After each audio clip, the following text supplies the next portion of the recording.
I request Mr. Haresh Chaturvedi and Imanshu Bhatt to please occupy seat on the stage. Ladies and gentlemen, Leader 2030, the role of HR as a theme coined for today's event is apt for multiple reasons. The way past couple of years have gone by and many of businesses transforming themselves under compulsion has raised a lot of thoughts and forced organizations to be all prepared for any uncertainties.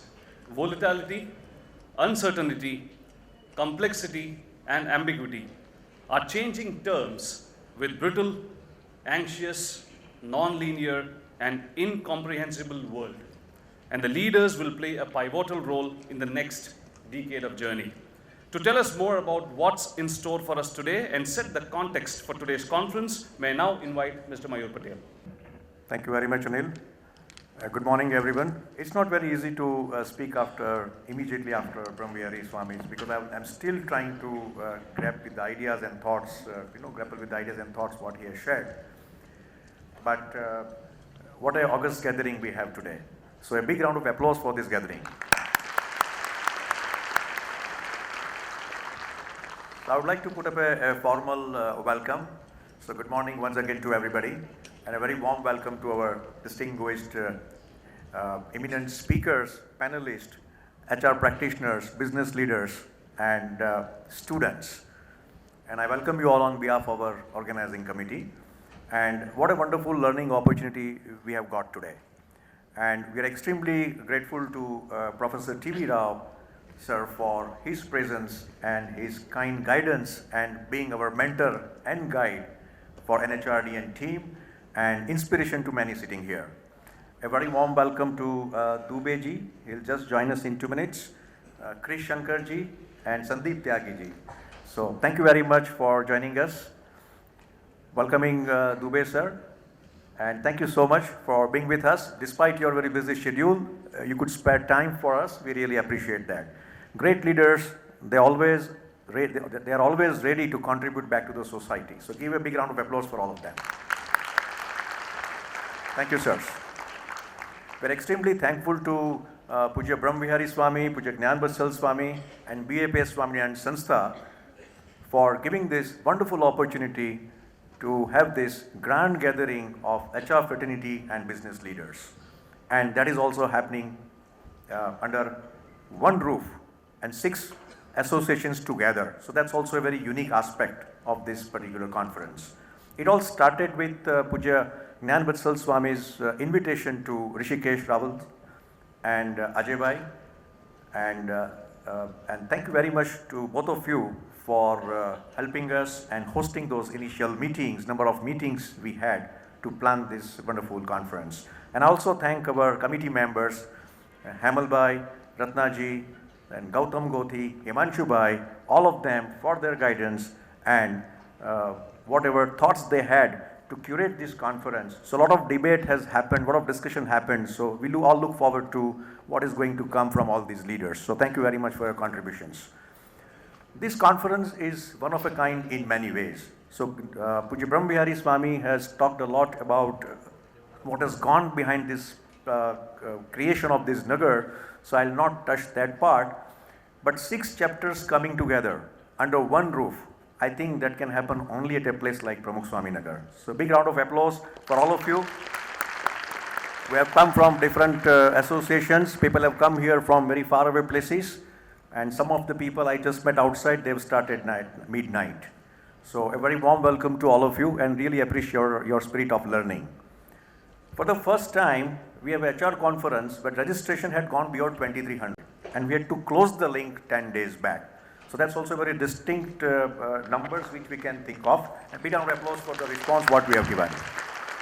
We have 75% professionals and 25% students in this registration. We have 30% women participation. And this is the highest women participation in any of the conference here in this hall. This is the 10th conference. So our women power is the true power that can be seen and sensed here. There are many senior leaders here and young leaders. I'm very glad to see all of them here. And this is also the first conference where I think you have been received as a participant right from the parking. You might have experienced that in the morning. And thanks to BAPS team and all the volunteers to welcome everybody at the desk. And so I think there are many, one of a kind, and you will come across few when you travel around. But the most important aspect, what Brahmavihari Swami mentioned about, so what created this opportunity, how this opportunity is created, and that is this making of Nagar, which has been built with the Shraddha and Bhakti of all the BAPS volunteers towards their Guru, and what a number. 80,000 volunteers in 7.7 million hours in 6 months' time. And that effort is on. We are talking about making, but the running every day, 30 days, every day there is a 1 lakh visitor. And you'll experience that little later on the day. And the occasion to have a grand celebration of Pramukh Swami Maharaj. So I think we are all blessed today. We are at a place, it's a place of inspiration, it's a place of hard work which has been put up by many people and selfless service. As Pramukh Swami Maharaj, he was always agrahi of, samp surad bhav ekta. And in fact, even today, when we look at the kind of volunteerism which has gone into this creation of this Nagar, so I think it is the co-creation, it is the cooperation, it is the collaboration and selfless service of all the volunteers. And Pramukh Swami Maharaj, as you know, that in the joy of others lies our own. That's a maxim by which he lived his life, and he inspired many people, millions of people, to lead a life of ethical and moral values and serve society, which examples Brahmavihari Swami also mentioned. So that was about the venue and occasion and the kind of blessings we all will have throughout the day and the learnings which will pick up. And something about the conference, Leader 2030, role of HR. And I would not limit it to role of HR. I would say it's the role of every business and people leader. As a country, we stand a great chance to grow and gain #1 position in many areas.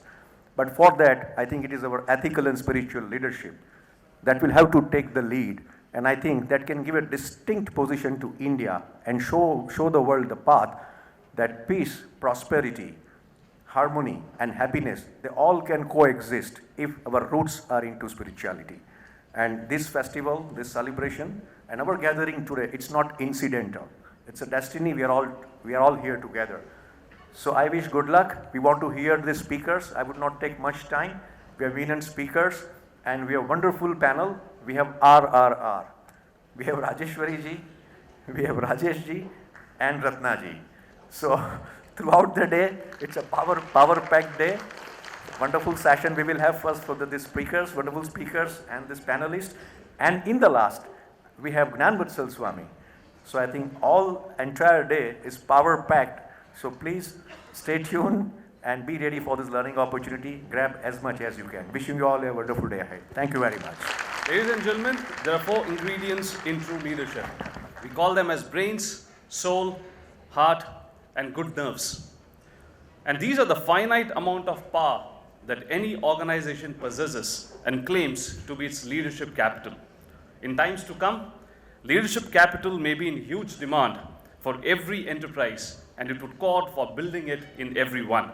We have today the honor of having amongst us a gentleman who has witnessed, garnered, and lived through multiple generations of leadership and one of the fathers of HRD in India, none other than Professor T.V. Rao.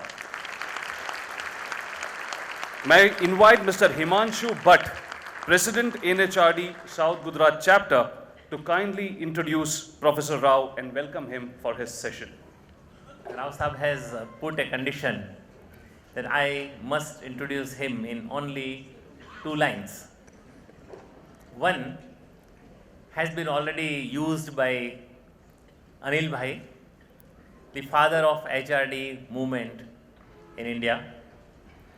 And the next is, he is a person who has been inspirational in bringing values to the profession of HR.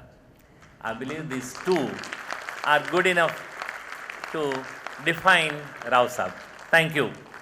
Good morning. Are you enjoying? I wish Swamiji continued for the rest of the morning. The reason is whatever he was saying in different words, divine words, is what I have been thinking for the last 40 and odd years since the time we started talking of HRD. The very reason for starting Human Resource Development Department is to keep people, to make people happy. In Larsen and Toubro, that is how it was evolved when we talked to people. I think what Swamiji said, people started quoting that the personal department has become an obstruction department and unhappiness department, and they are seeking happiness. And that is where we thought there should be a new department outside the personal department, called it Human Resource Development Department. That is resonance number one. Resonance number two, I think Swamiji has implied many things, and I am a strong believer in this. As I was listening to Swamiji, the thought which I kept on thinking about it that occurred to me is, every human is divine. Every human is born divine. In fact, if you go through the National HRD Network's preamble, formulated in the year 1985, it starts by saying, every human being is born with tremendous potential to make a lot of difference in the world. And the job of HR department is to bring out this potential and make everyone realize this potential. And we defined HRD not in an organizational context alone, in the national context. And we said that for a nation, it is very important to constantly, irrespective of the region they live, the age, etc., to constantly help people to discover their talent. The purpose of life is to discover your talent. And that is what was the National HRD Network. In all sectors of the society, it did not differentiate between corporate sector and non-corporate sector. Corporate sector, because it evolved in a way in corporate sector, it focused on the corporate sector. But if you go through the preamble of National HRD Network, first it defines HRD in organizational context, and it goes on to talk about HRD in a national context. And when I say national context, I'm always reminded of the Human Development Index. And it's pathetic. In 1991, when I first learned that India stands at a rank of 90 among 110 countries in human development, which means India, while we are all proud of, does not have adequate resources in terms of having a knack of living longer, having good literacy and schooling at good education programs, and having life expectancy at birth pretty high, 90 in the rank. Now 32 years have passed since the time I first read it when I was doing some work for Commonwealth Secretariat London, and came across this. I felt ashamed because in India I was proud to belong to a country which has the world's third largest technical manpower and second largest populous kind of a country. Very proud here. But when you go there and look at these figures, it's too bad. What is it? I was very happy to see, just last night I was reading Dr. Rangarajan's book. He's going to be talking about it in Ahmedabad University, and I think tomorrow they are also felicitating him. He gives interesting figures about how some of these indices have developed, but he unfortunately ignores the education part of it, quality life part of it. And the problem in my view with most of the economists is they work on, as Swamiji has said, tangibles. And they ignore, I mean they try their best, but they ignore the intangibles. Intangibles is the talent we have, all that we talk of, and this is what I am going to talk about. This is my preamble. I want to start by saying that in a place that has made many new benchmarks, in a wonderful place like this with such big huge auditorium, 600 acres of land, 80,000 volunteers, 40,000 plus 40,000, many people who have given their flats on charity for housing a large number of visitors with 3.5 lakh visitors for one continuous kind of a month. And I think such a beautiful ambience here. Yesterday we had a great opportunity to see a short film on Pramukh Swami Maharaj and how he 24 hours was working and would not leave anyone who called him disappointed, who was all the time there. It may be children, it may be people who have other kind of problems, it may be poor, it may be people who are suffering with all this. In such a place like this, I think to call anyone a father of HRD is not right. Once again, I will tell you, sir, I think the big father is here, and even bigger fathers have impacted him. Bigger fathers have impacted him. So my tributes to Pramukh Swami Maharaj, and I'm reminded of, I think, first of all, I want to thank you, Mayur Bhai. It was you who initiated me into this. And for quite some time, I didn't quite follow when you said we are expecting large number of people and this is going to be a Shatabdi celebration and 600 acres of land. I said that, I mean, this is something unbelievable. It never happened in the history of National HRD Network.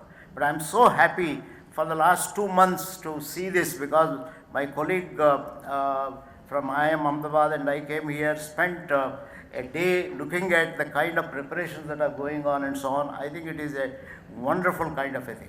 That is when I started reading more about Pramukh Swami Maharaj. And the best book I think I could pick up, I was lucky to do that and I started educated, is by Dr. Abdul Kalam, My Spiritual Experiences with Pramukh Swamiji. And I would like to start after paying tributes to Pramukh Swamiji and to all the team that has done wonderful work, and thanking you for giving me this opportunity. I want to start with a few quotations from this. First quotation from Dr. Kalam's book. Sanctify yourself, you will sanctify the society.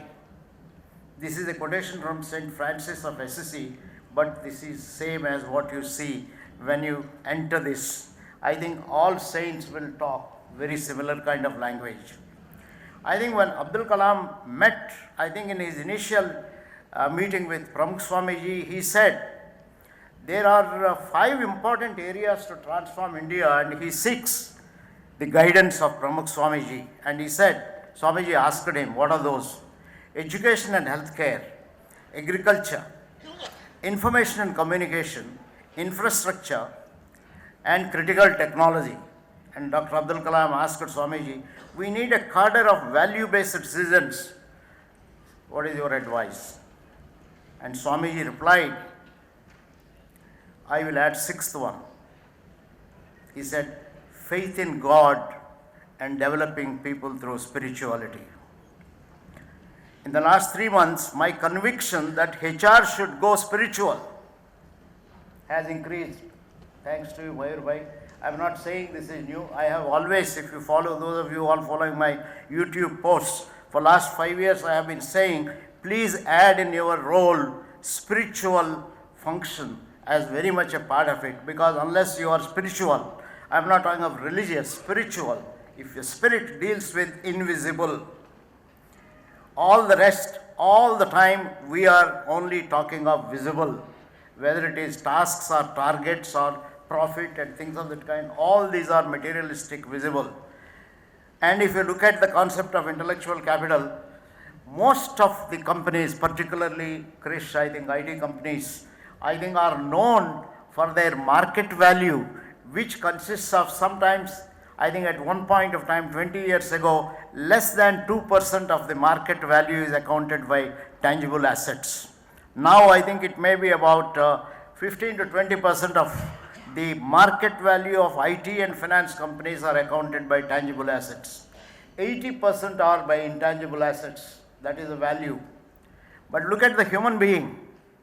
We only measure CTC, not the invisible value of a human being, because we estimate, even I think the management schools have done the biggest damage of promoting CTC, because I think every person's success is measured by what is the CTC you have been offered. Even the standards by AICTE and others talk of the CTC. Ranking is on CTC. Everything you look at is on the basis of tangibles. Nobody talks of intangibles. And what happens if the HR guy, I think all that you have learned from listen to Swamiji, also talks of tangibles? Where is the human being going to go? I think this is the question. That is why I think I like this, this particular comment made by Pramukh Swami Maharaj to Dr. Abdul Kalam. Dr. Abdul Kalam has many things. I would strongly recommend that you read his book. It's a very interesting book, available on Amazon or any particular. And I was very impressed with a few other things which Dr. Abdul Kalam talked of. I think towards the, Dr. Kalam consulted Pramukh Swamiji every now and then, including when he wanted to seek second term. He was not sure whether he should go for the second term or not. He called up Pramukh Swamiji and said, what do you think? Pramukh Swami said that, look, Kalam, you have done a wonderful job. I think now you transcend the position to serve the society. I think that is when Abdul Kalam, I am sure you follow Dr. Abdul Kalam's, he started going around the country, around the world, addressing children and creating, and every point of time he said the most important thing in his life is wanting to become a teacher. In my view, every HR manager is a teacher. In fact, there is a Michigan professor who says, good leader is one who has a point of view and he teaches his point of view to others. Good leader is one who has a point of view. I think we all have points of view. And points of view to teach and points of view to learn, appreciate and things of that kind. So that is what is going to be the most important kind of thing. Now coming back to the issue of leadership capital, I strongly believe every HR manager, I mean just imagine if you can be like even a small part of Pramukh Swami Maharaj, small part of it. Be kind to people. Somebody comes to you with a problem. What is the way we look at the person? We look at the person as a problem. We don't try to solve the problem. In fact, Arvind Agarwal and I were writing, we wrote this book. Most of you may have seen this book, Leaders in the Making. I think Rajiv is one of the leaders we have studied. We have studied 30 leaders. There, one of the leaders who graduated from, who got his post-graduation from one of the top-level institutes, went and joined a company. And a workman, one of the workmen came and asked him for an additional loan from his provident fund. And apparently the leader said that, look, I looked at the rules, you are not eligible because you already took one. And this person told this leader, you studied in such a big institute, IIM, XLRI, any one of these. And also before that maybe an IIT. Have you been paid to tell me no for this? Is this your job? Is this what you have learnt? This leader says that is what changed his mind, that am I here to only quote the rules? I think it resonates very well with what Swamiji has said in the morning. So every person who comes to us, is it possible for us to put the target as make that person happy? I was having a little interesting conversation with Yashraj, who happened to accompany me this morning to get me from home to this place. And Yashraj works in one of the companies and he also is in HR. I asked him what are some of the problems with which people come. He of course narrated quite a few of these issues. I said, do you make them happy? They said, no, I can't make them happy. The reason is my job. I have to follow the rules and regulations of my company. My job is to quote whatever other rules are. Now let us think about this. Is there a way in which you can make him happy? So we both started exploring. There must be ways. What is the way in which even if a rule has to be applied to tell him? First of all, have you understood his need? Why does he want a loan? Why does he want a leave? Why is he complaining about performance appraisal? I think we have not looked at the human being as a human being. I think this is what is important. Ask right kind of questions, probe, and then maybe we get some wisdom. I'm not saying that there are all the time solutions that are there and so on. So this is something on which I have always felt that by nature in the HR department, If you look at the discipline part of it, the personal part of it, you only become a controller. You derive power by quoting the rules. I think the real power, and that is where leadership capital comes into picture. Real power is when you derive power on the basis of your knowledge, on the basis of your wisdom, and look at the other person as a human being. For that, I think you have to evoke the human in you, which is also a divine kind of a thing. So when we say leadership capital, I would say leadership capital is an invisible capital. It's an invisible capital which each one of us can constantly keep acquiring and multiplying. It comes from learning. L in a way stands for learning. Continuously learning, or learning from all sources, learning from experiences. Like you're all listening to me, listen to Swamiji, listen to everyone. You are acquiring, there's a lot of intake that is going on, learning from all possible sources. When you go around, you learn. When you see a small film, you learn. I think use multiple sources, continuously learn. That is the accumulation of the capital. You have to ask yourself, am I in a learning mode, or have I blocked myself? When I see something, immediately, no, this is not for me. I don't want to read this. No, it's not my area, and so on. I think there's something, learning capital. E stands for ethics and values. It's very important. I mean, all leadership comes from, in fact, that is where, if you read Abdul Kalam, he will keep on all the time talking about values. How do you create values in youth, ethics in youth, and things like that. A, in a way, you can call it as attitude. Attitude of self-reflection, constantly being aware of, and so on. D stands for discipline.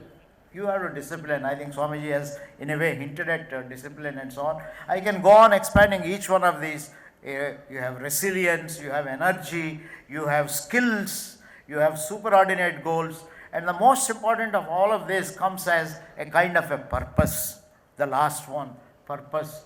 We all need to lead with purpose. So you accumulate purpose capital, resilience capital, attitude capital, value capital, all these kind of things we are accumulating by opening ourselves constantly and learning from people. I want to give you a few examples. There is a young lady, she still lives there somewhere in Chennai. At the age of 25, she lost her husband. And she lost him because he was an alcoholic. 33-year-old, went to US, tried to get himself rid of it, did not happen. She lost him. How did she respond? She said that I am not going to let people get addicted to alcohol. I will set up an organization to treat those people who are addicted. And she has set up a great organization, Shanti Ranganathan, TTK's family, wonderful kind of an organization. The way she responded to crisis is by serving people. Service, that is the motto. There is another professor by name Shanti Sinha. She was a professor, she was actually a lecturer teaching public administration, political science, etc. in a university in Hyderabad. And she used to, as a part of her project, she used to go and talk to some women workers. Then she discovered that these women workers there's so much demands on them, they were not able to send their kids to school. Two girls whom she felt are wonderful people, not getting opportunity to school, got them to the university guest house, get them to study, and after a few months she discovered there are thousands of children on the streets who are not getting an opportunity. And with this little success, she started a foundation, MV Foundation in the name of her father, and started educating a lot of girl children who were on the streets, who were dropouts and so on, and became a wonderful, it established. In fact, she got Megashasya award and also was conferred Padma Shri and so on. The way she responded to an issue, I think a very, very interesting kind of a way I think she dealt with. I can go on with a number of cases. I have also talked of the case of a student from IIM Ahmedabad who I think after working, when he got a huge job, he refused. He said, I want to help other people, and he started an organization that manufactures teaching mathematics and science to school children and so on. So these are all examples. Now we normally say if you are designated as HR manager, you are HR manager. What do you think of these people? Either Shanti Ranganajan or Shanta Sinha or any one of them who have done wonderful jobs. I think they are in my view real good HR managers. If you have to be a HR manager, you don't have to carry the designation of HR. Anyone who is in the service of other human beings is a HR manager. This is my definition, but some of us, many of us in this room have this title called HR manager. In my view, if you are called HR manager, L&D manager, whatever equivalent, it's a divine calling. Somebody has chosen you. We have to recognize this. It's a divine calling. If it is a divine calling, how can we take only rule books and keep showing to people you are eligible, you are not eligible? How can we not look at every human being not as a target to fulfill our job, KRAs and things of that kind, but as a human being who needs to be helped, assisted, and for that we need to have a lot of self-discovery. We need to constantly reflect about ourselves, discover about ourselves, and inspire about ourselves. In fact, that is the reason why, if you have been following me, I wrote in 1990, 32 years back, this book called HRD Missionary. HRD is a mission. I think it is still valid today. HRD can't be taken merely as a job. It has to be taken as a philosophy. It has to be taken as a value. It has to be taken as a way of life. And that is where we derive a lot from people like Dr. Abdul Kalam and Pramukh Swamiji and other Swamis whom you come across. Later, in the year 1992, I wrote another book which got published about 95 on human resources experiences across the world. When I talked about this book, I still remember in Baroda, somebody came and commented, we started wondering, where is HRD in this? Because that book dealt with HRD at national level. Asked one question, how come so many countries who started along with India developed phenomenally, but we are, in terms of our human development index, nowhere near, I think, where some of them developed. And I talked of 10 principles. Invest in girl child, number 1 principle. Number 2, invest in primary education. Invest in skill development. Invest in making government employees entrepreneurial. Invest in terms of promoting NGOs. There are 10 principles. Also invest in terms of technology, which I think Dr. Abdul Kalam talks about and so on. So that is one book which I think all should serve as a kind of a source of inspiration. When you look at, I think, what has been written in the year 1992, 95, even today is valid, because our human development index is no better than what it was 25 to 30 years ago. Therefore, we are better than what we were before, but we are nowhere near what we could be. The third book I wrote is sometime in the year 2010, when Ahmedabad was celebrating its golden jubilee year. Some of us was asked to put all our knowledge of the last 30, 40 years into it and then write something. I wrote a book called Managers Who Make a Difference. I'm sure some of you may have read it. There I introduced the concept of 4 categories of people. Those who are KRA followers, those who I call them as those who are workers, syllabus followers in terms of the students, because they need a syllabus, or job description followers. They are very important because it's only because of them the corporations run. The second one I called as achievers. These are restless people. They want to constantly improve.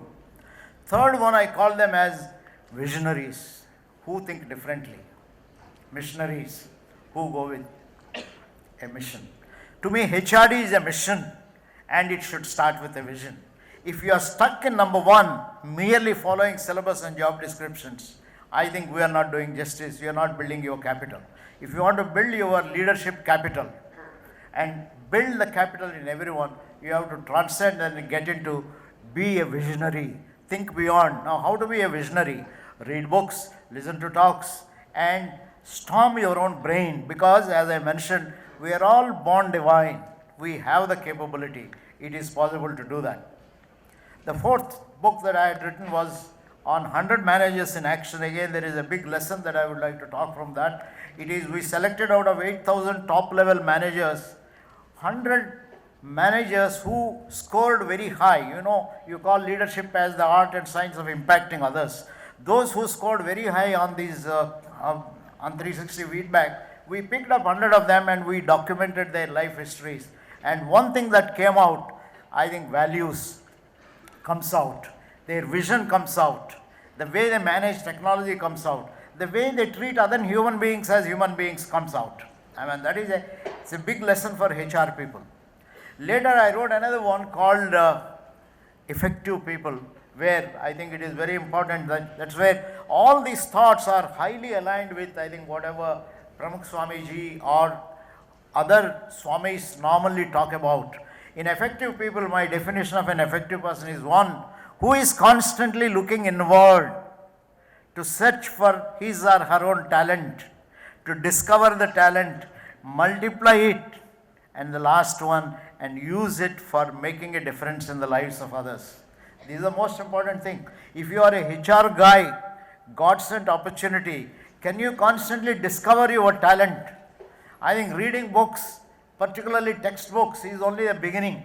In fact, sometimes I feel some of the textbooks we wrote probably have done more damage to people by telling this is the way to do things. Example, performance appraisal. Lot of sea change. In fact, this morning I was talking to Yashraj, why do we need performance appraisal? Whenever you have an appraisal, it seems to be making everyone happy, unhappy. So do you have to have an appraisal? Think of alternative solutions and things of that nature. So in this particular book of effective people, I didn't talk of any corporate sector people. I picked up professors from universities who have done remarkable job, social workers, doctors, and I remember one of the doctors, Devi Shetty. Interesting story. When he was 5-year-old, I think his father was used to go into frequently into diabetic comas. And he was quite worried about it. In the 5th standard, his class teacher said, some African doctor has transplanted the heart. That is when he decided, I want to become a heart surgeon. And you know what a wonderful thing Dr. Devi Shetty has been able to do. I think determination, thinking 5-year kid. I think you'll hear this again from Bhagwan Swaminarayan and his own kind of a history. If you look at how a 10-year-old kid traveled all the way to Varanasi and started explaining to people there why his father just took him, but he sat there and explained to people the difference between Dvaita and Advaita. Advaita is God in you. You are part of yourself, and that is the way he explained. And that is when his father recognized what a wonderful child, and he went on foot to so many places, visited around the country and so on, and I think that's how he has been able to establish such a wonderful institution. So in this book on effective people, I have talked of many such kind of stories, and the last one, very recently we have completed, Arvind Agarwal and me, Leaders in the Making. I must say that in all, if you look at all of this, there are stories and stories. And the good thing about Leaders in the Making is they are all HR leaders. You will soon hear Rajiv about his own views. Rajiv is one of those, his entire story, of course, in tidbits, not fully. I think there is so much to explore, I am sure, with Rajiv Dubey and a whole lot of others. But this is a very interesting thing in this book. This says, if you want to build leaders or leadership capital, you have to recognize there is not one source of building leaders. There are many sources. It starts with parents. So I want to ask you, those of you in this who are already parents, what are you doing to promote leadership among your own kids? There are stories in this, how some of the leaders were from early childhood onwards nurtured in terms of their having leadership skills and so on. Then the schools and colleges. I still remember one of the leaders narrating how he was given a story of the bishop's candlesticks, and he was given time to read, analyze, and different students were to present different ways in which the whole thing is interpreted. I'm sure some of you know bishop's candlesticks. Some thief steals the candlesticks from the bishop's place, and next day he was caught, and the bishop takes on himself to say that no, I have given it to him and things like that. Very similar to some of the film stories. Now this has left a phenomenal kind of an impact. So as a teacher, like we heard so many anecdotes from Swamiji, like a HR guy, if you have helped somebody solve his or her problems, how about making a story out of it? How about communicating? How about making it known so that you know that there is a teacher in you, and we can inculcate leadership talent in the people who you come across. The same thing I think in colleges, universities.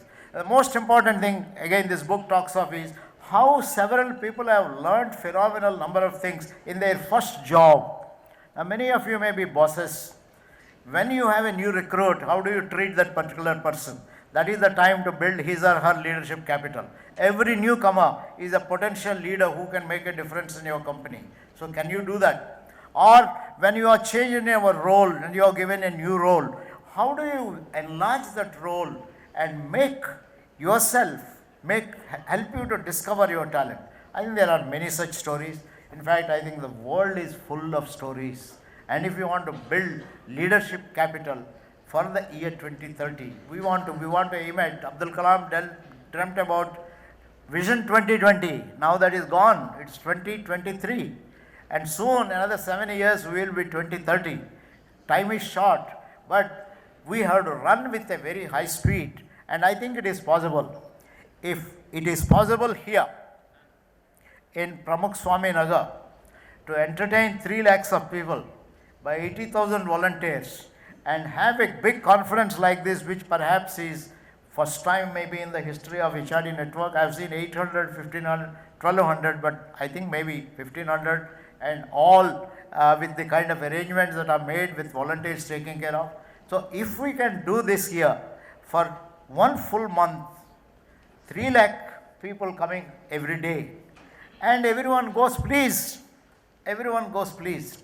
So if that is so, I think it is possible for every HR manager, every HR person, whether you are designated or not as a HR person, or you may be a CEO, CXO, a teacher, a nurse, a doctor, whatever you are a HR manager. This is my definition. Anyone who deals with people is a HR manager. I think it is important to recognize. So if you are a HR manager, is it possible to provoke and evoke the divine in you and treat every other human being as a divine kind of a person, and make sure that every single transaction we will make sure the person goes back happy with the divinity in him or her evoked.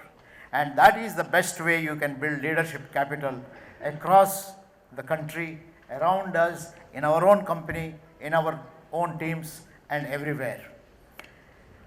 I think that's all I have got to say. I want to thank you for your patient listening. I want to thank you once again, Mayur Bhai, for giving me this opportunity. Thank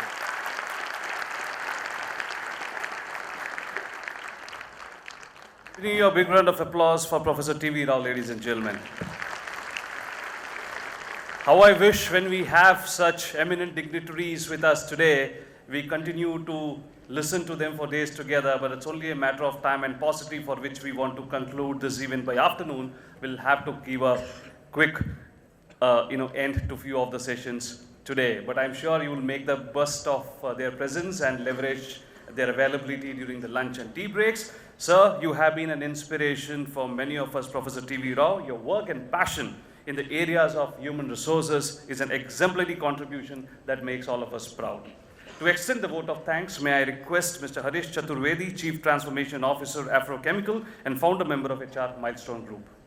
With kind permission of stage and on behalf of all of you, it's my privilege to have been asked to deliver vote of thanks to our Guru, Sri T.V. Rao ji. Keeping the place and the presence of Sant, I would like to narrate Guru Brahma, Guru Vishnu, Guru Devos, Parmeshwara, Guru Sakshat, Parabrahma, Tasmai Shri Guru Namah. First of all, sir, thanks to you. We all are really honored that in your busy schedule you have find this time and shared your knowledge, shared your wisdom. I have written a lot of things but it's because of the paucity of the time, I cannot reiterate that. So let me accept it. It was such an enriching session, and I'm sure each one of you must have lots of learning from the session. I will end vote of thanks with few lines which I have written. सदा न कोयल बोलती, सदा न खिलते फूल, ऐसे वक्ता तब मिले जब अपना भाग्य हो अनुकूल. Thank you, sir. Thank you very much.